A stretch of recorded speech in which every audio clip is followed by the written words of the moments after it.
l'histoire, on l'a presque tous vécu. On s'est tous levés à 3 heures du matin pour changer nos voiles sur les premiers Virtual Regatta. Donc, c'est quelque chose qu'on a en nous. L'histoire que Xavier Beauvois, c'est le réalisateur, pour le situer, c'est le réalisateur de Les Gardiennes récemment et des Hommes et des Dieux. Césarisé, voilà, très bon réalisateur. Et là, il s'est accoquiné à une histoire, à traiter une histoire d'un restaurateur qui est en plein déboire financier et sa seule bouée de secours, c'est de participer à Virtual Regatta, mais il ne le fait pas comme tout le monde. J'ai quelque chose d'important à vous annoncer. Je vais faire le Vendée Globe. En mer? Non.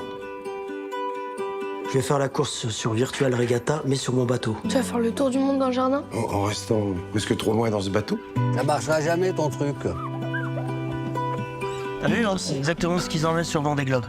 Vodka, vodka, vodka. T'es ridicule avec tes bouteilles. Si je gagne, 150 000 €. Et là, nos problèmes, terminés.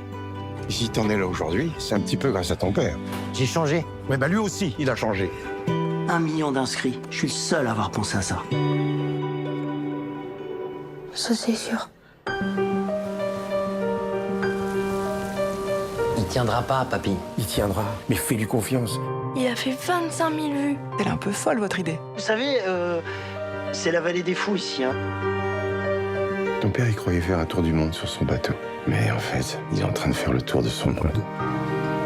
Même si je la gagne pas, j'aurais gagné autre chose. Et on a plein de petits trucs comme ça. On ne voulait pas faire un programme tous les jours. On voulait que des gros événements à la hauteur qu'est le village du Vendée Globe et le départ du Vendée Globe qui fait fantasmer tout le monde. Ça reste extraordinaire.